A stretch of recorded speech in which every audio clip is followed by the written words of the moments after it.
Well, I mean, where is the hypocrisy here, if anywhere, for you? Great question. I would implore everyone listening to this to try and answer that question. Where is the hypocrisy? And the thing that really baffles me about the media landscape is they never bring up the really interesting bits here, because that second home premium policy that people are saying is hers, she's pushed it through.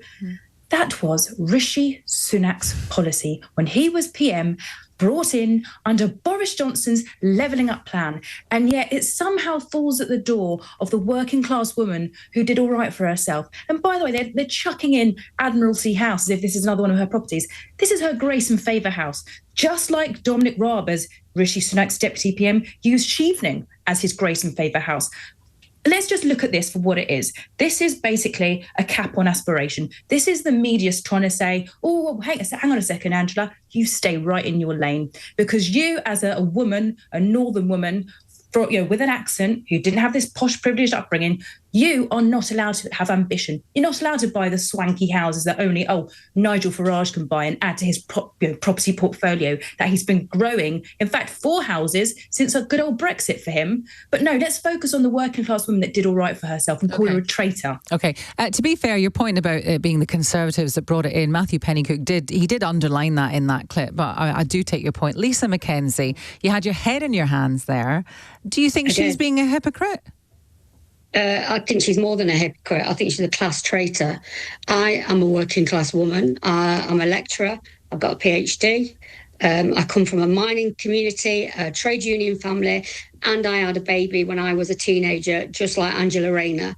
Only the difference between me and her is I haven't forgotten the people who grew me up, loved me, looked after me, and now for Angela Rayner, voted for her and keeps her in that luxury. What Angela Rayner has done is she's got through as a working class woman. She's used that. She's gone through the trade unions. And since she has been a Labour frontbencher, all she has done is voted against the working class and against those people who have supported her, loved her and voted for her. She voted against getting rid of the 2-child cap.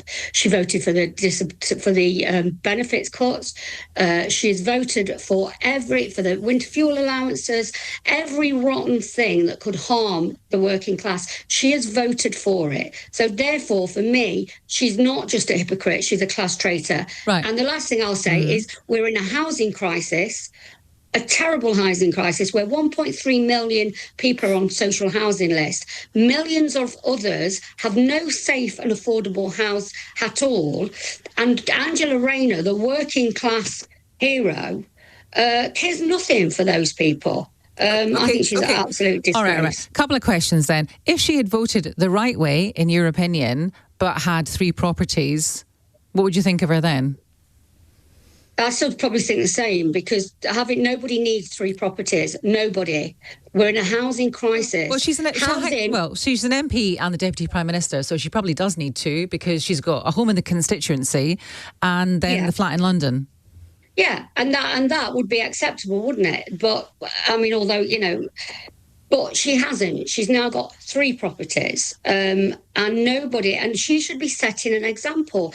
Her portfolio is housing. She should be setting an example and saying housing is as a home. It's not part of a portfolio. It's not your pension. It's not an asset. It's a home. And part of the problem that we've got with our housing system is people think it is more than a home. Okay, all right. Let me set an example. Okay, Marina, she should be setting an example. Oh, gosh, of all the people to set an example, Lisa, there are a few points I completely agree with.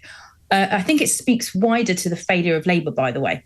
And Labour who are they working for at the moment? It appears to be they're trying to just appeal to reform voters, right? Right.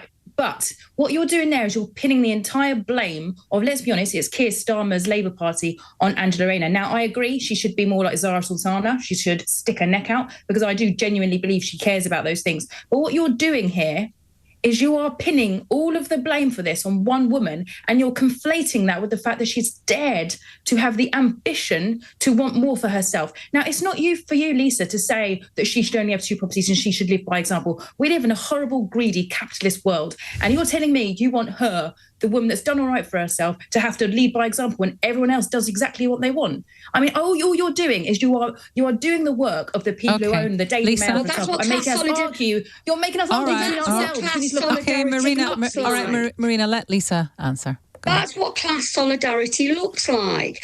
That's what we rise together looks like. That's what solidarity looks like. Solidarity isn't about you going off on your own, realising that there's a paycheck for you in there and doing it yourself. Solidarity is about understanding where you come from, understanding what is happening to your own people. Liz, you're telling me you get to decide how she spends her wealth, what she does with her wealth.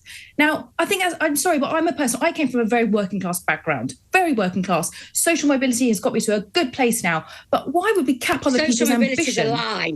Yeah, I don't know what you mean by that, because I understand meritocracy is a lie, 100%. But for some people, social mobility is too. Okay, we'll come back to that in a second. Go on, Marina, quick. Okay, I just think what you're doing here is this is exactly what the elites, the establishment want. They want us warring amongst ourselves while they just profiteer from us, which is exactly what's happening. Look the other way. Look at what she's got. Why aren't we looking at the people who are really the reasons why people can't pay their bills, can't get a hospital appointment, don't ever see themselves or their kids getting on the property ladder? It's not because Angela Rayner has bought a seaside bloody property. No, it's because our MPs and the people who are supposed to represent us are not representing us. And Angela Rayner is one of those. So I'm coming on here today to talk about Angela Rayner. But of course, I could talk about Rushanari Ali as well, who's got her own property portfolio. Another minister who she lives in an area that's got extreme poverty. Again, we could talk about a whole number. In fact, the whole lot of them who sits in that place, both sides of the aisles. But I am talking about Angela Rayner, and she has come through the working class. She's come through the trade union route. Her portfolio is housing. We're in a housing crisis, and she needs to be doing better. She needs to have solidarity. We've got a saying in working class communities: you rise together. Or at least if one of you rises too much, then it's not allowed, and they need to wind their neck in. Is basically what you're saying. It's not that she's risen too much. Look, there are two things here. She Lisa. showed no solidarity. She doesn't vote for working class interests. She votes for middle class interests. What she's done she votes, Lisa, with her party line, which is awful at the moment.